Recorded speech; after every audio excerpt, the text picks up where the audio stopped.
வருங்கால அரசு பணி அதிகாரிகள் அனைவருக்கும் வணக்கம். நாம் இப்போ இந்த வீடியோவில் பார்க்க போகிறது என்னென்னு பார்த்தீங்கன்னா, முக்கியமான ஆண்டுகள் இங்கே வரலாற்றில் நிறைய பேர் வரலாறு ஹிஸ்ட்ரி படிக்கிறாங்க. பட் அதில் இருக்கக்கூடிய வருடங்கள் நிறைய வருஷங்கள் இருக்குது சார். அதை எப்படி ஞாபகம் வச்சுக்கிறதுன்றது எங்களுக்கு தெரியல. ஹிஸ்ட்ரியில் இருக்கக்கூடிய ஆண்டுகள் எல்லாம் மறந்து போயிடுது. எத்தனை வாட்டி படித்தாலும் மறந்து போயிடுது.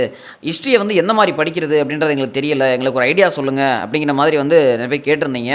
ஸோ அவங்களுக்காக தான் என்னுடைய ப்ரிப்ரேஷன் மெத்தடு. நான் எப்படி ஹிஸ்ட்ரியை கதையாக படித்து அதில் இருக்கக்கூடிய ஆண்டுகளை நான் எப்படி மனப்பாடம் பண்ணேன் அப்படிங்கிறதுக்கான ஒரு அருமையான ஒரு ஐடியாவை தான் நான் உங்ககிட்ட ஷேர் பண்ணணும் அப்படின்னு சொல்லி நினச்சேன். ஸோ இந்த வீடியோவை நீங்கள் ஃபுல்லாக பார்த்தீங்க அப்படின்னா இந்த ஐடியாவை நம்ம எப்படி கரெக்டாக ஃபாலோ பண்ணி ஹிஸ்ட்ரியை கதை மாதிரி படித்து அதே நேரத்தில் ஆண்டுகளையும் எப்பயுமே மறக்காத மாதிரி எப்படி ஞாபகம் வச்சுக்கலாம் அப்படிங்கிறதுக்கான ஒரு அற்புதமான ஐடியாவை நான் அந்த வீடியோவில் உங்களுக்கு நான் சொல்லியிருக்கேன். அது போக பார்த்தீங்கன்னா நம்ம 10th முக்கியமான ஆண்டுகள்னு சொல்லிட்டு ஒவ்வொரு பாடத்துக்குமே ஒரு வருஷம் கூட தப்பாமல் பக்கத்துலேருந்து கடைசி பக்கம் வரைக்கும் என்னென்ன ஆண்டுகள்லாம் இருக்குதோ அந்த ஒரு பாடம் எடுத்துக்கிட்டிங்கன்னா அதில் என்னென்ன ஆண்டுகள்லாம் இருக்குதோ, ஒரு 50 வருஷம் இருந்தாலும் சரி, இல்லை 60 வருஷம் இருந்தாலும் சரி, 100 வருஷம் இருந்தாலும் சரி, என்னென்ன ஆண்டுகள்லாம் இருக்குதோ எல்லா வருஷத்தையுமே நான் என்ன பண்ணியிருக்கேன் உங்களுக்காக தொகுத்து நானே ஒரு நோட்ஸ் எடுத்து வச்சுருக்கேன். என்னுடைய கைப்பட எழுதின நோட்ஸுங்க இது. ஓகேங்களா, என்னுடைய கைப்பட எழுதின நோட்ஸ் இது. இதே மாதிரி நீங்களாம் உங்கள் கைப்பட எழுதுனீங்கன்னா ரொம்ப சூப்பராக இருக்கும். இல்லை சார் எனக்கு அதுக்கெல்லாம் டைம் இல்லை சார், நீங்கள் எழுதின நோட்ஸே கொடுங்க சார் அப்படின்னு சொல்லி கேட்டிங்க அப்படின்னா நம்மளுடைய சேனல் நீங்கள் லைக் பண்ணிவிட்டு சப்ஸ்கிரைப் பண்ணிவிட்டு நம்மளுடைய டெலிகிராம் சேனலில் போய்ட்டு நீங்கள் ஜாயின் பண்ணிக்கோங்க. இந்த பிடிஎஃபை நான் உங்களுக்கு இலவசமாக என்ன பண்ணுறேன், நம்மளுடைய டெலிகிராம் சேனலில் அடுத்த 2 நாளில் உங்களுக்கு நான் அப்லோட் பண்ணுவேன். அப்புறமா நீங்கள் என்ன பண்ணிக்கலாம், அதை நீங்கள் யூஸ் பண்ணிக்கலாம். ஓகேங்களா, இது என்னுடைய கைப்பட நான் எழுதின ஒரு நோட்ஸ் தான். இது என்னுடைய கையெழுத்து கொஞ்சம் அப்படித்தாங்க இருக்கும், சமாளிச்சுக்கோங்க. இதுக்கிட்ட போஸ்ட் ஹவுஸ் பட்டன் ஸ்கிரிப்ட், அதாவது சித்திர எழுத்துக்கள் மாதிரி தான் இருக்கும். சில இடத்துல புரியும், சில இடத்துல புரியாது. ஓகேங்களா, அது உங்களுடைய சாமர்த்தியம். இருந்தாலும் நான் என்ன பண்ணேன் அப்படின்றத என்னோட எழுத்து எனக்கு மேக்ஸிமம் புரிஞ்சிடும்னு வச்சுக்கோங்களேன். இருந்தாலும் இந்த எழுத்தை வச்சு தான் நான் மெயின்ஸ் எழுதுனேன். ஸோ அதனால் உங்களுக்கு மேக்ஸிமம் புரியறதுக்கு வாய்ப்பு அதிகம் தான். அதனால் நீங்கள் ஈஸியாகவே பயன்படுத்திக்கலாம். ஓகேங்களா, இதில் பார்த்தீங்கன்னா எடுத்தவொடனே உங்களுக்கு ஃபஸ்ட்டு பாடம் உங்களுக்கு இந்த ஆங்கிலேய ஆட்சிக்கு எதிரான கிளர்ச்சிகள் அப்படின்னு சொல்லி ஒரு பாடம் 10th உங்களுக்கு இருக்கும். 6வது பாடம் செகண்ட் வால்யூமில் உங்களுக்கு இருக்கும். அந்த பாடத்தில் இருக்கிற முக்கியமான ஆண்டுகள் கிடையாது, என்னென்ன ஆண்டுகள் இருக்குதோ, என்னென்ன நம்பர்ஸ் எங்கெங்கெல்லாம் நம்பர் வருதோ எல்லாத்தையும் உங்களுக்கு என்ன பண்ணிட்டேன், நான் தனியாக நோட்ஸாகவே எழுதியிருக்கேன். இது இப்போ எழுதுன நோட்ஸ் கிடையாது, நான் ஆல்ரெடி எடுத்து வச்சிருந்த நோட்ஸ் தான். ஆக்சுவலாக இதெல்லாம் நான் 2022 நான் எடுத்து வச்சுட்டேன். ஆக்சுவலாக 2020-21 எடுத்து வச்ச நோட்ஸ் தான் இதெல்லாம் உங்களுக்கு. ஸோ இப்போ உங்களுக்கு இது பயனுள்ளதாக அமைய போகுது. ஓகேங்களா, இதை பார்த்தீங்க அப்படின்னா உங்களுக்கு ஃபஸ்ட்டு வருஷத்தை நீங்கள் பார்த்துட்டீங்க அப்படின்னாலே உங்களுக்கு என்ன பண்ணிடும், ஹிஸ்ட்ரியில் ஃபஸ்ட்டு நீங்கள் என்ன பண்ணணும்னா கதையை படிச்சிடணுங்க. ஹிஸ்ட்ரியில் போய்ட்டு என்ன பண்ணிடணும், நீங்கள் கதையை படிச்சிருங்க. கதையை படிச்சுட்டு அதுக்கப்புறமா இந்த வருஷத்தெல்லாம் பார்த்தீங்கன்னு வச்சுக்கோங்களேன், உங்களுக்கு அவ்வளோ அழகாக புரியும். கடைசி நேரத்தில் ரிவிஷன் விடுறதுக்கு இந்த மாதிரி ஒரு நோட்ஸ் உங்கள் கையில் இருந்துச்சு அப்படின்னா ரொம்பவே யூஸ்ஃபுல்லாக இருக்கும். ரொம்ப எளிமையாக நீங்கள் என்ன பண்ணி போயிடுவீங்க, ஈஸியாக ரிவிஷன் விட்டுட்டு போயிடுவீங்க. ஃபுல் கதையும் உட்காந்து திருப்பி படிச்சுக்கிட்டு இருக்க வேண்டிய அவசியம் இருக்காது. ஜஸ்ட் நீங்கள் வருஷத்தை பார்க்குறீங்க, அந்த கதையை உங்களுக்கு ஞாபகம் வந்துடும். திருப்பி அடுத்த வருஷத்தை பார்க்குறீங்க, ஒரு கதை உங்களுக்கு ஞாபகம் வந்துடும். எக்ஸாம்பிளுக்கு இப்போ நான் எடுத்து வச்சுருக்கக்கூடிய இந்த முதல் பாடம், ஓகேங்களா, ஒரு பாடத்தோடைய பிடிஎஃப் தனித்தனியாக தான் உங்களுக்கு கொடுப்பேன். மொத்த பிடிஎஃப்பும் கொடுத்துட்டிங்கன்னா உங்களுக்கு அதோடைய அருமை தெரியாமல் போயிடும். ஓகேங்களா, ஏன்னா இங்கே இந்த ஆன்லைன் உலகத்தில் பிடிஎஃப் உங்களுக்கு குமிஞ்சு கிடக்குது. ஓகேங்களா, அதில் உங்களுக்கு கொஞ்சம் கூட பஞ்சமே கிடையாது. ஆனால் அதை நீங்கள் எப்படி பயன்படுத்துறீங்க அப்படிங்கிறதெல்லாம் எல்லா விஷயமும் இருக்குது. ஓகேங்களா, அதனால தான் என்ன பண்ண போகிறேன், உங்களுக்கு ஒவ்வொரு பாடத்தையும் நான் உங்களுக்கு நடத்தி அதுக்கப்புறமா நான் என்ன பண்ணுவேன், இந்த வருஷத்தை நீங்கள் எப்படி அழகாக அதை கூட ரிலேட் பண்ணி படிக்கிறதுங்கிறதையும் உங்களுக்கு சொல்லித்தருவேன். ஓகேங்களா, எப்படி படிக்கிறது, ஹிஸ்ட்ரியை சும்மா வாசிட்டு போகிறது மட்டும் இல்லாமல் அந்த கதையோடு சேர்த்து இந்த ஆண்டுகளையும் எப்படி ஞாபகம் வைத்துக் கொள்வது அப்படிங்கிறதையும் என்ன பண்ணுவேன், உங்களுக்கு கிளாஸ் எடுப்பேன். ஸோ இது மூலமாக உங்களால் என்ன பண்ண முடியும், ஹிஸ்ட்ரியை ரொம்ப எளிமையாக அணுக முடியும். கூற்றில் உங்களுக்கு கேட்கக்கூடிய கேள்விகளை கூட ஐஎன்எம் ரிலேட்டடான கேள்விகளை எளிமையாக உங்களால் அணுக முடியும். மேக்ஸிமம் 10th புக்கில் இருந்தால் உங்களுக்கு என்ன பண்ணுவாங்க, இந்த ஐஎன்எம் யூனிட் 8 யூனிட் 9 கூட உங்களுக்கு என்ன பண்ணுவாங்க, 10th புக்கில் இருந்தும் இந்த 12th ஹிஸ்ட்ரியில் இருந்தும் மேக்ஸிமம் இந்த பாலிட்டியில் சில பாடங்கள் இருக்குது, சமூக நீதி அந்த மாதிரி சில பாடங்கள் இருக்குது. இந்த மாதிரி பாடங்களில் தான் உங்களுக்கு அதிகமாக கேள்வி கேட்குறாங்க. ஸோ இந்த ஹிஸ்ட்ரியை நீங்கள் நல்லா வாசிட்டு கதையை தெரிஞ்சுக்கிட்டு இந்த ஆண்டுகளை அடிக்கடி நீங்கள் ரிவிஷன் விட்டுட்டீங்க அப்படின்னா எளிமையாக உங்களால் என்ன பண்ண முடியும், ஐஎன்எம்மில் ஃபுல் கொஷினுக்கும் ஃபுல் மார்க் எடுக்க முடியுங்க உங்களால். இதுக்கு நான் உங்களுக்கு கேரண்டி தரேன். ஓகேங்களா, இப்போ நம்ம ஃபஸ்ட்டு பாடத்துக்கு போயிடலாம். எப்படி படிக்கணும் அப்படிங்கிறத பாருங்கள். இங்கே பாருங்கள், 10th புக்கில் ஆங்கில ஆட்சிக்கு எதிரான தொடக்க கால கிளர்ச்சிகள். ஃபஸ்ட்டு பாயிண்ட் பாருங்களேன். 1529 விஸ்வநாத நாயக்கர் இந்த பாளையக்காரர் முறையை அறிமுகப்படுத்தியிருப்பார்.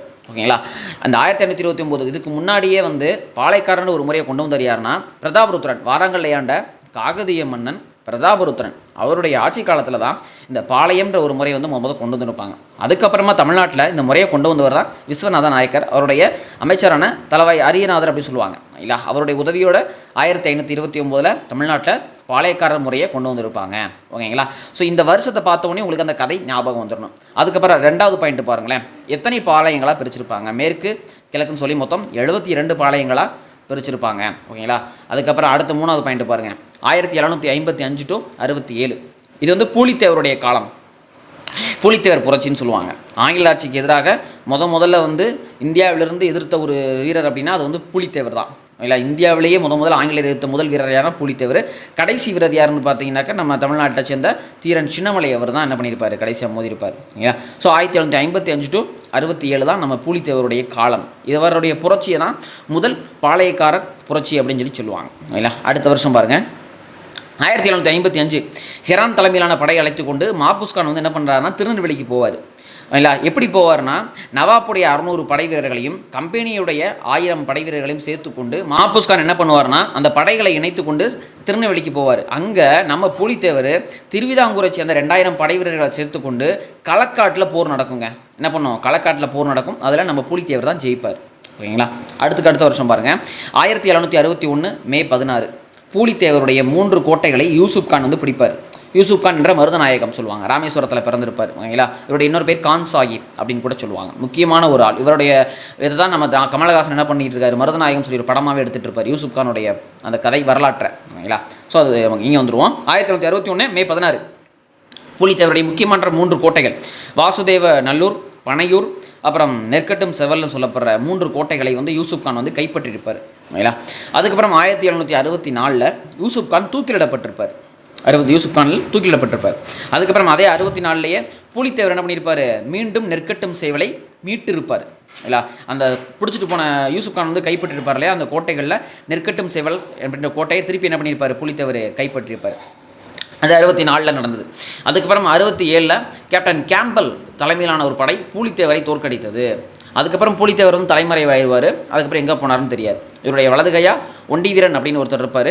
அவர் வந்து இவருக்கு சப்போர்ட்டாக ரொம்ப உதவி பண்ணிட்டு இருந்திருப்பார். அவருடைய கையவே இழந்திருப்பார். இல்லை, இதுதான் பூலித்தேவருடைய வரலாறு. சரி, பார்த்தீங்களா? இப்போ நம்ம என்ன பண்ணோம், புத்தகத்தையே படிக்கலை, ஜஸ்ட்டு வருஷத்தை மட்டுமே படித்து என்ன பண்ணியிருக்கோம், நம்ம பூலித்தேவரை பற்றின முழு வரலாற்றையும் நம்ம மேக்ஸிமம் கவர் பண்ணிட்டோம். ஓகேங்களா? ஸோ இந்த மாதிரி உங்களுக்கு கதையெல்லாம் எப்படி ஞாபகம் இருக்கணும் அப்படின்னா ஃபஸ்ட்டு நீங்கள் என்ன பண்ணணும்னா ஹிஸ்ட்ரி புக்கை படிச்சிடணுங்க. என்ன பண்ணணும், ஹிஸ்ட்ரி புக்கை படித்து விட வேண்டும். இங்கே பாருங்கள், நான் சொன்ன அனைத்து கதையும் ஹிஸ்ட்ரி புக்கில் இருக்கும் உங்களுக்கு. ஓகேயா? இங்கே பாருங்கள், ஹிஸ்ட்ரி புக்கில் உங்களுக்கு பாளையக்கார புரட்சி அப்படின்னு ஆரம்பித்து 72 பாளையங்கள் ஸ்டார்ட் ஆகுதா. ஸோ ஃபஸ்ட்டு என்ன பண்ணணும், நீங்கள் பாடத்தை முழுமையாக வாசிச்சிடணும். இல்லை, பாளையம் என்ற சொல் வந்து எதை குறிக்கிறது, ஒரு இராணுவ முகாமையோ சிற்றரசையோ குறிக்கிறது. இல்லை, அதுக்கப்புறம் 72 பாளையங்கள் இதில் இருக்கிறது. அப்புறம் இதில் களக்காட்டு போர் எப்போ நடந்துச்சு, யூசுப் கான் எப்படி உள்ளே வருவார், பூலித்தேவர் எப்படி கேப்டன் கேம்பல் என்றால் தோற்கடிக்கப்படுவார். இல்லை, இந்த மாதிரி பூலித்தேவர் வீழ்ச்சி எப்படி நடந்துச்சு, அவருக்கு உறுதுணையாக ஒண்டி வீரன் எப்படி செயல்பட்டார், இதெல்லாம் தான் பூலித்தேவரை பற்றின கதை. இதே மாதிரி உங்களுக்கு அடுத்து வேலுநாச்சியார் ஸ்டார்ட் ஆவாங்க. வேலுநாச்சியார் பாருங்கள், ஸ்டார்ட் ஆகிறாங்களா பூலித்தேவருக்கு அப்புறமா. வேலுநாச்சியாருடைய காலம் 1730 to 1796. இது வந்து காளையார் கோவில் தாக்குதல் நடந்தது 1772. ஓகேங்களா? சிவகங்கையை சேர்ந்த முத்துவடுகநாதர் வந்து கொலை செய்யப்பட்டிருப்பார். அதுக்கப்புறமா திண்டுக்கல் விருப்பாட்சியில் போயிட்டு நம்ம வேலுநாச்சியார் தன்னுடைய மகள் வெள்ளச்சி நாச்சியாரோட போய் 8 ஆண்டுகள் தங்கியிருப்பாங்க தன்னுடைய இழந்த நாட்டை மீட்பதற்காக. வேலுநாச்சியாருக்கு உதவி செய்கிறதுக்காக ஹைதர் அலியுடைய 5000 காலாட்படை குதிரைப்படையை அனுப்பிச்சி வச்சிருப்பார் ஹைதர் அலி. ஓகேங்களா? அது போக திண்டுக்கல்ல சையதுன்னு ஒருத்தரையும் உதவி செய்ய சொல்லியிருப்பார். ஓகேங்களா? அதுக்கப்புறம் பாருங்கள், கோபால நாயக்கர் வந்து பிரிட்டிஷ் படையால் தோற்கடிக்கப்பட்டது 1801. இல்லையா? இந்த கோபால நாயக்கர் யார், நம்ம வேலுநாச்சியாருக்கு உதவி செஞ்சவங்க. ஓகேங்களா?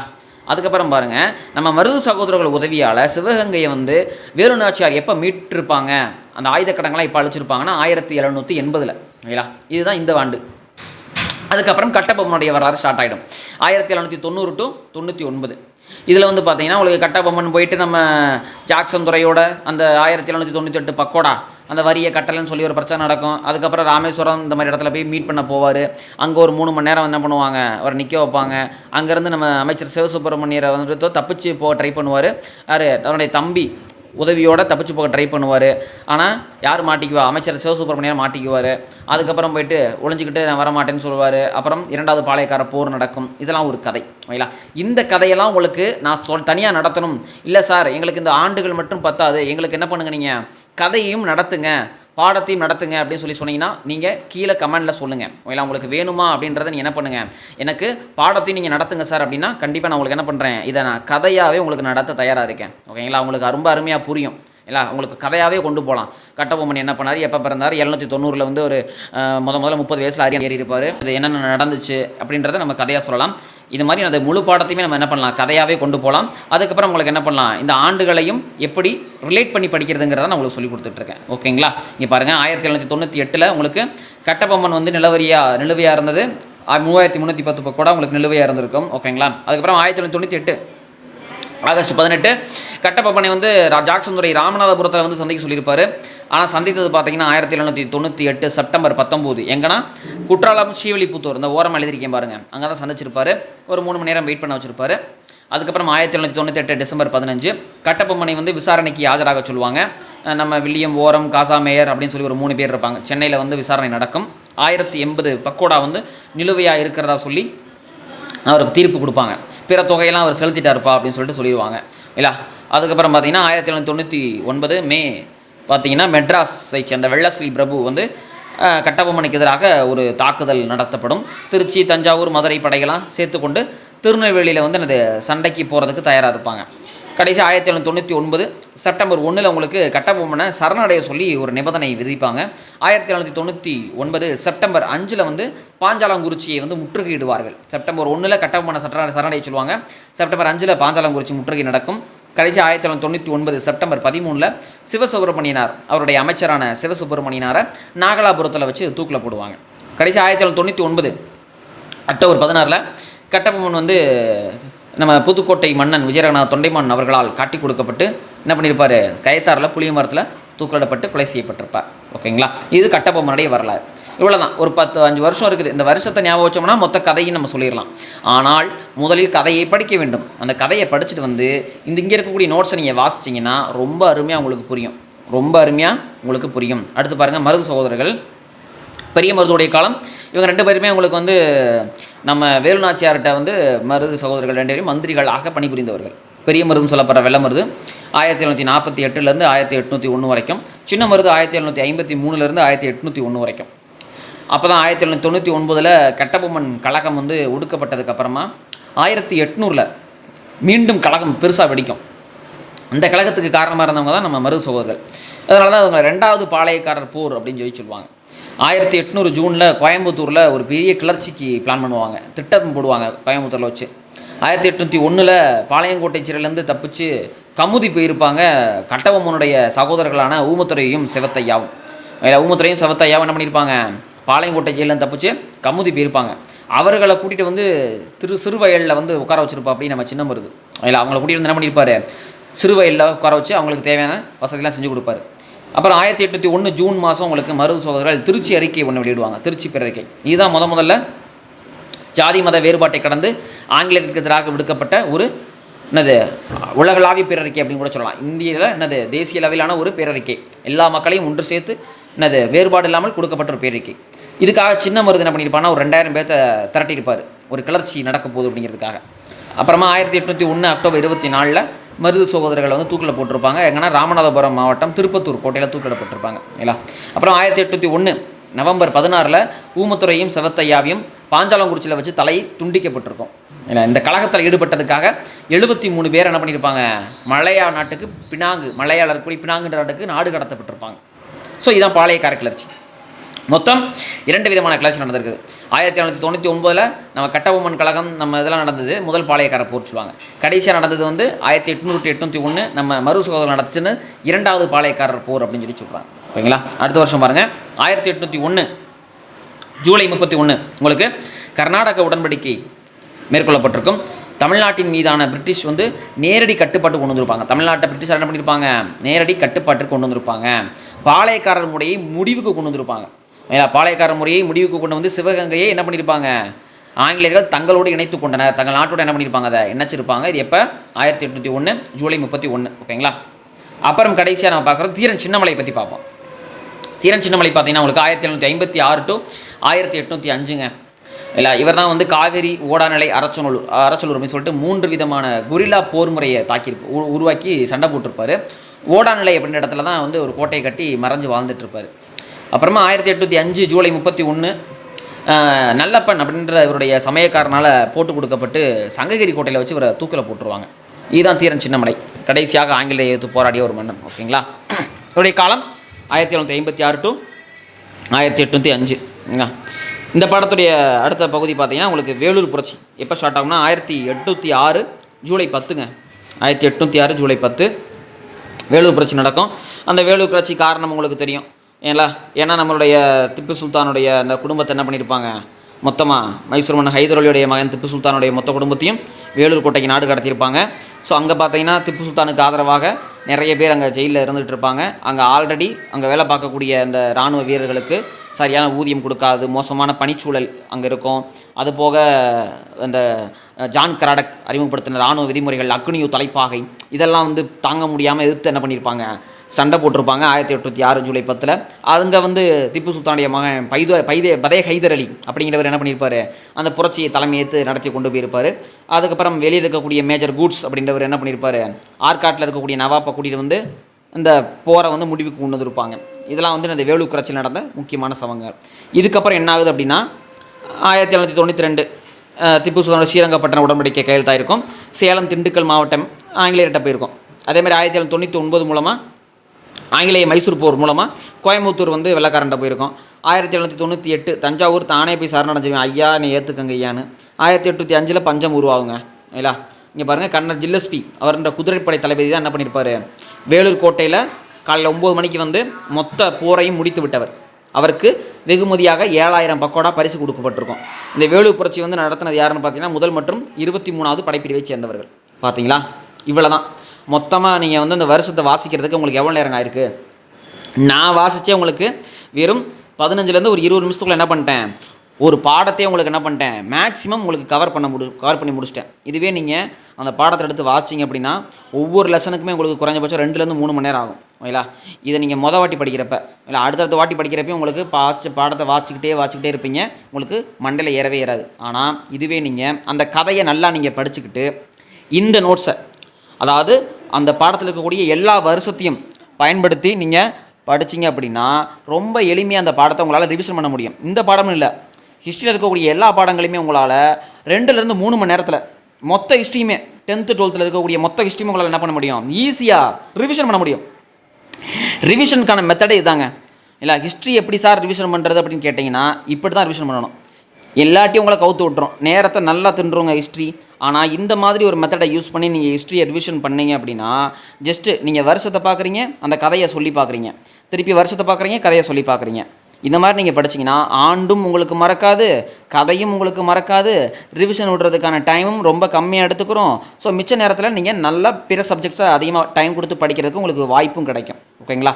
ஸோ ரொம்பவே அருமையான ஒரு மெத்தட் தான் இது. இந்த மெத்தட் நீங்கள் சரியாக பயன்படுத்திக்கங்க. ஓகேங்களா. நம்ம கொடுத்துருக்கக்கூடிய இந்த நோட்ஸை நீங்கள் சரியாக பயன்படுத்திக்கங்க.